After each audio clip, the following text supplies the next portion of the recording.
So we're coming to the end of January, the end of our series, Shift Happens, hashtag Shift Happens. Can anyone remember anything of this few sermons? Can you at least just show me the nothing? Someone say nothing, some say yes, some say no, some say yes.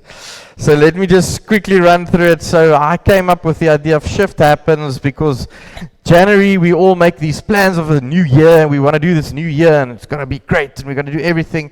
And what must I do? Pray more, read more Bible and go to church more? No. We said we want to go deeper. We want to discover something of our purpose because faith and purpose are related. God placed us here for a reason. God placed us here with a goal. God placed us here for His kingdom and for His will. And so that everything may come in and through us. Thank you very much. Thank you. So we did all of this and we said, okay, so now I understand something that God has a purpose working in me, through me. And then last week I tried to explain that if you are now on this route where God is working with you, then sometimes you come at a place of frustration, where it feels like you want to give up. It feels like God is not seeing you, God is not hearing you. And I used the metaphor of building like a cathedral, of people who built a cathedral and no one put their names on the building. Yet it stands today and millions of people are using it. So sometimes that happens in faith. Sometimes it happens in faith that we want to give up and that we want to surrender. So what is the ultimate shift? Today's theme is then shift the world.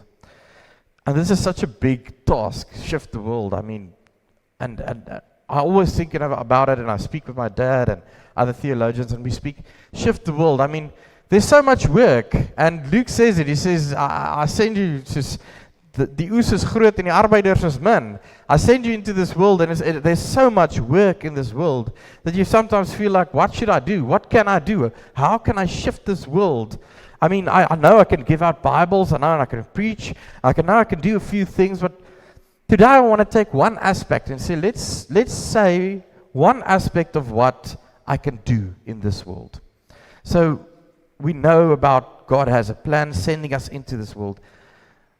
If I may be so to ask and say, what is God's number one goal? What is God's main purpose with His creation?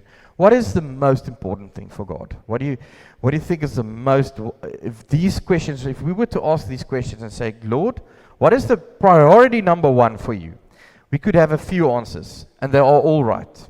Some may say souls. Yes, definitely. Souls. Souls is important. Some may say the kingdom of God. Definitely. Yes. All important. Some say evangelism. Yes, definitely. All important. All of the above, part of definitely of God's will. But there's another part I want to add to that list. I want to add it to that list. Say, there's more. There's more because God finished what He started. It's a bit weird. So I'm just going to explain to you guys. So we all know the word tetelestai. So tetelestai means it is finished. We know that is the word He spoke on the cross. That is the word. I'm just going to go to there. We know tetelestai is the word He spoke on the cross, and He said, it is finished. What does it mean when He said it is finished? Because if it is finished on the cross, why is the world still broken? If it is finished there, what does it mean? Well, it means that we are in this part from the cross to the new creation, to eternity. And these two are merging. So tetelestai meant three things in the Roman Empire, or it was part of the Roman language, Greek language. In first, it was a business term that was used to say tetelestai meant that the debt has been fully paid. So you owe nothing more. So when He said on the cross, tetelestai, He said, the debt has been paid. For you, for me, for each and every one of us, our debt has been paid. When we come here and when we celebrate the Nachmal, the Eucharist, when we celebrate it, we say, the debt has been paid. It's been paid in full. We can start as human beings. We can start all over again with God using us and working with us. Tetelestai also meant in a like a court situation. So this word was the same word, but so it meant like these three things. The first one was it meant that you've been paid. The second one, paid for. The second one was like in a court case, if the judge would slam the hammer, and he would say, no, he would not slam the hammer. He would say, your sentence is now finished. So whatever bondage, whatever captivity, whatever thing you are caught in, it is now finished. It is finished. So firstly, I'm paid for. Secondly, it is finished. I finished. There is no other sentence. There is nothing else. So that is the things that the Telestai meant, was to say that, okay, it's been done. So we caught up in this world, now we are in between. Tetelestai, God, you did everything on the cross, you say that everything is done, yet the world is broken, and we're waiting for eternity. So we're in this chapter. And I think I preach on this. It's a thing of N.T. Wright who says, the life, eternity, has 6 chapters. We have the Old Testament teaching us 2, we have the New Testament teaching us 2. Then there's a chapter 5, and there's a chapter 6. Chapter 6 is the Revelations, where the end. And in the story of life, the big story of life, we know how it's going to end. How is it going to end? God's kingdom coming down to earth. God's kingdom coming down, His new creation coming down to earth. So we are in this chapter 5, chapter 6, chapter 5, chapter 6. We are in this process of moving into God's full creation. God's full creation. So, some might say, God's biggest goal for our chapter 5, for our life, would be to go out and make disciples. You know Matthew 28. Jesus, undebted, went right ahead and gave his charge. God authorized and commanded me to commission you. Go out. That is the Great Commission in Matthew 28. Go out and train everyone you meet, far and near, in this way of life, marking them by baptism in the threefold name of the Father, the Son, and the Holy Spirit. Then instruct them in the practice of all I have commanded you. I'll be with you as you do this, day after day, right up to the end of age. Gaan dan na die wêreld toe, doop hulle, maak hulle my disippels, en laat hulle my volg en leer hulle om die wet te onderhou. It's a big task. It's a big task. But I want to highlight something. In this text, it says something that really caught me. He said something about character. Something about go out and train everyone you meet, far and near, in this way of life. In this way of life. So for me to go out and teach someone, I have to know something. For me to go out, gaan dan na die wêreld toe, to go, means I must have something within me to go out. I must, you know, you can only train someone if you have some knowledge. However, Christianity is, because of training, was thought, like for instance, how did they recognize the first church? The first church didn't go out and gave Bibles. There weren't no Bibles there. What did they do? How did the first people become aware of Jesus? How did they see this is Jesus? How did they come to faith? Because they didn't have a lot of documents and stuff to give out. So what was it that triggered people to come to Christ? It was their way of life. I want to quote Stefan Huber, who says this, and I will do a sermon on this about tiendes. What's it in Engels, tiendes? Tithes. Yeah, there's tithes. So we have this big thing about tithes. What is a tithe? What is a tiende? What is a tithe? Is it before? Is it before voorbelasting, na belasting, before tax, after tax? In the New Testament, Jesus doesn't mention a lot about tithes. And in fact, the first church don't even really fight about tithes, because their way of life was a way of giving. It was such a big aspect of the first church that people came to faith because of the way these people lived, because of the way they lived. In Matthew 7, he says, the tree and its fruits. Remember now, I want to go out. This purpose, struggle, all of this are going with me. But I have my biggest task is to go out into this world. What will I do? What shall I do? I shall live the way God intended me to live. So in Matthew 7, he says, beware of false prophets who come disguised as harmless sheep, but are really vicious wolves. You can identify them by their fruit. That is the way they act. The way they act. Hoe weet jy 'n kind is stout in school? How do you know a child is naughty at school? Because the way he acts. Because the way he acts. Can you pick grapes from thorn bushes or figs from thistles? A good tree produces good fruit, and a bad tree produces bad fruit. A good tree can't produce bad fruit, and a bad tree can't produce good fruit. So, every tree that does not produce good fruit is chopped down and thrown into the fire. Yes, just as you can identify a tree by its fruit, so you can identify people by their actions. I can do everything. Just die Here kan my hier uitstuur. You can send me out here. And I can take Bibles. I can take money. I can do a lot of things, and I can give to a lot of people. I can go to every robot and give every beggar 10, 15 rand or whatever I have in the car.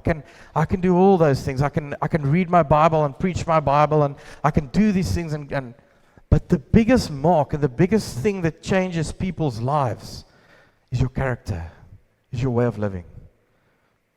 It's Christians' way of living that change people's lives. I struggled with this because I'm new in Cape Town. So I asked my dad, and I said, what must we do as a community church? What must we do to people? And he said, well, and on that day I went, and there was a few young guys, and I started playing touch rugby, but they were colored guys, and I just started playing touch rugby with them. And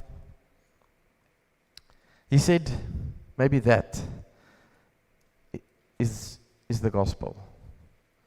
To go and live among other people just as you are. Go and live without a judgment. Go and live without any prejudice. Go and live as a man of character with other people. That's the way you spread the good news. So interesting from the psychology perspective, Carl Jung wrote something. And he said, and this is now part of character. I'm preaching about character. The most important thing, your biggest task is, yes, go to the nations, go. But if I go as a man of character and as a man of God. I go. It is also important to give Bibles and to do all these things, but I go as a man and as a woman of God. Carl Jung wrote that everyone carries a shadow, and the less it is embodied in the individual's conscious life, the blacker and denser it is. If an inferiority is conscious, one always has a chance to correct it. But if it is repressed and isolated from consciousness, it never gets corrected and is liable to burst forth suddenly in a moment of unawareness. There's a donkerte, there's a dark side in you, in all of us. And if we're not aware of it, and if we're not aware of what's going on, then it'll burst out. And where do we see this the best? On the roads. Padwoede. I have so much anger in me about so much stuff. And where does it arise? Hierdie ou moet net nie voor my inry nie. That's one aspect. At all counts, it forms an unconscious snag, thwarting our most well-meant intentions.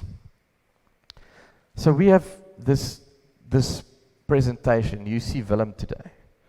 Here I am standing here, prepared some words, prepared a sermon, believe God is working with me. But I've also got a shadow self. And each one of us standing here, sitting here today, we're presenting something to the world. But we've also got a shadow self. The shadow self is the one we try to hide. It's the one we don't want to show the world. It's that part you don't want the world to see. It's that part that consumes you. And when I think of God sending us into the world and it says go, it means that firstly, I go as someone with character who bears fruit. You know, fruit, if you have fruit, it doesn't just pop out of a tree. It starts with a small tree, and it starts with giving it water and food, rising up, and then the fruits come. Sometimes we believe it's just the fruits that come. We can just go hand out the fruits. No, it's a whole process. So he writes, Carl Jung says, everyone carries a shadow, and the less it is embodied in the individual conscious life, the blacker and denser it is. It's so important that this shadow be dealt with. It is so important that this shadow be dealt with. So we can call it sin. I like to call it evil. I'd like to call it evil. I see there's evil in human beings. There's evil in humankind. I would call it the shadow self. There's a shadow in people that people don't deal with. And what Carl Jung says is that shadow will consume you and it'll burst out into this world. Now, interesting, I saw this. Who watches these superhero movies? Okay, let's kyk. Okay, but you all know about Batman. Nee, you all seen Batman, the guy with the long ears, talking like that, talking funny, and he's got an enemy. What is his enemy? Is the Joker. And I don't know comics that well. So you've got Batman and you've got the Joker.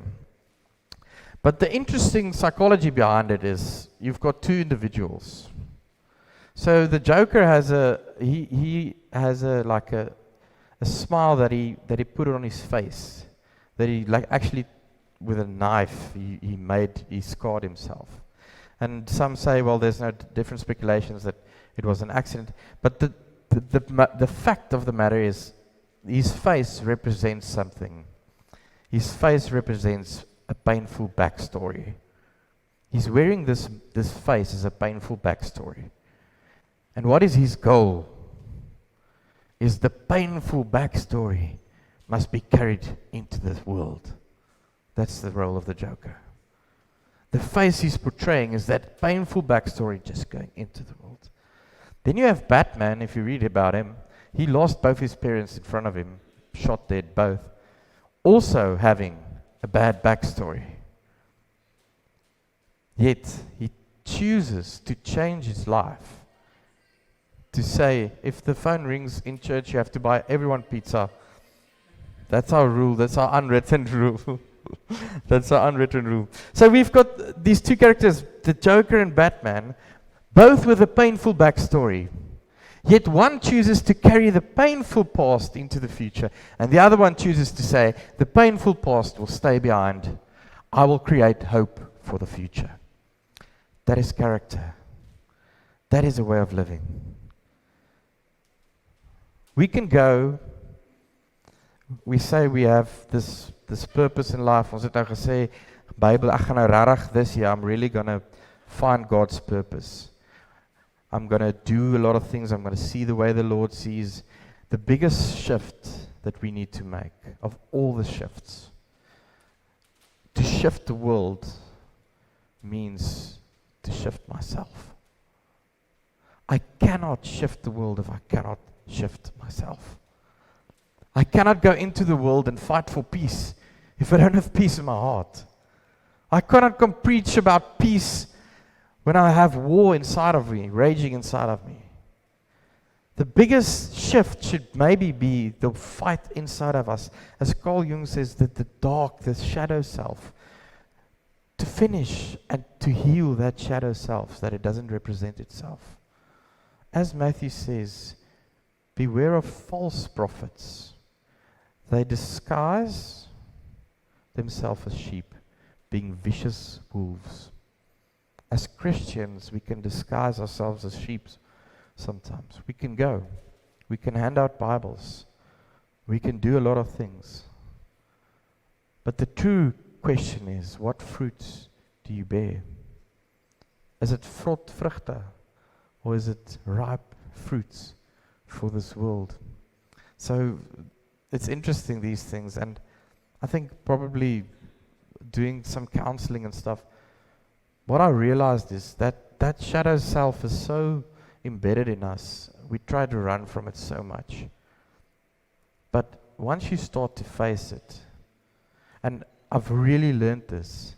Hulle het gesê as jy 'n probleem het, if you have a problem, the first step is admitting it. If you have a problem, the first step is admitting it. And it was interesting to see in counseling situations where if someone with him or herself were to just start by admitting, I, not the other one, not the one there, that I was wrong. I did something bad. I struggle with this. I struggle with this. So Jordan Peterson says he'll teach us a prayer that actually works. He says you should go sit down on your bed and you should write down the stupidest thing you do every day. And pray about it and say, Lord, I want to change this because this is not who I am. This is not who I want to be. So the biggest shift is maybe not outside, it's inward, going outside into the world. Amen.